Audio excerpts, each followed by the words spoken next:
Part 1, The Day America Stopped Listening to the Stars. Mojave Silence.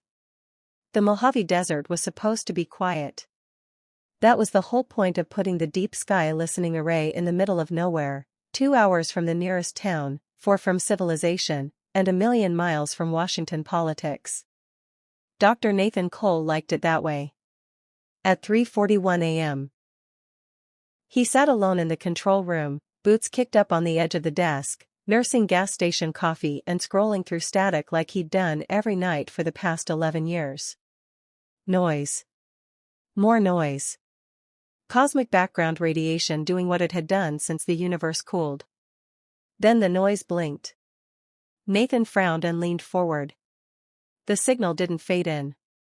It snapped into place, sharp and absolute, like someone had flipped a switch in the universe. Every monitor in the room updated simultaneously.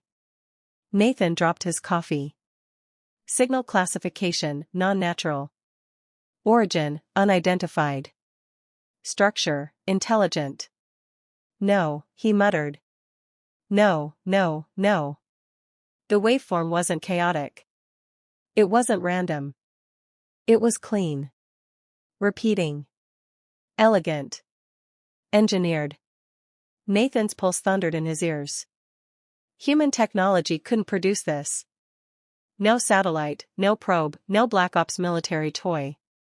This wasn't a voice shouting across space. This was a finger tapping glass. The math that shouldn't exist.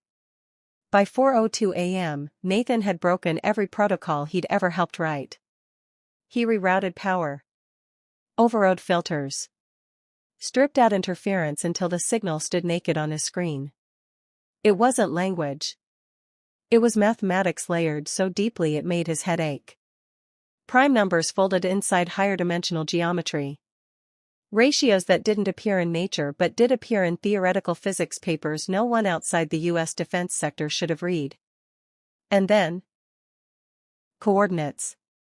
Not stars. Not planets. A point. A point moving closer. Nathan whispered, "Jesus Christ." His terminal chimed. Text appeared without him touching the keyboard. "We observe you." Nathan staggered back from the console. "That's impossible," he said aloud. "You can't interface with this system." The reply was instant. "You left it open." The lights dimmed. Outside, the desert wind stopped. Washington gets the call.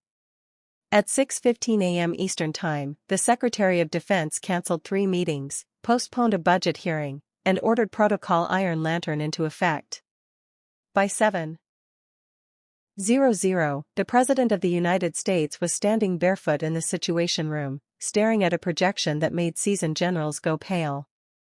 Admiral Rebecca Haynes didn't sugarcoat it. "This signal did not originate from anywhere inside our observable universe," she said. "And it's not passive." The president folded his arms. "Is it a threat?" Haynes hesitated. That hesitation echoed louder than any alarm. "It hasn't made demands," she said. "But it's responsive." "Responsive how?" She nodded to the tech officer. The screen updated. A transcript appeared. "Do not attempt deception. You are poor liars." Silence swallowed the room. One general muttered, "That thing's reading us." "No," Nathan Cole said over secure video, his voice hoarse. "It's been reading us for a long time." The shadow between the stars. Nathan hadn't slept. He'd seen something buried beneath the signal, a secondary layer, almost invisible. It wasn't communication. It was analysis. Earth's nuclear arsenal. Missile trajectories. Satellite kill systems. Every war doctrine the Pentagon had ever written. "They know how we fight," Nathan said. The president leaned forward. "Do they know how to win?" Nathan swallowed. "Yes." The room chilled. Then the signal changed. Not content. Tone. New data flooded in, imagery no telescope had ever captured. Something massive drifted beyond Pluto's orbit. Not a ship. A structure.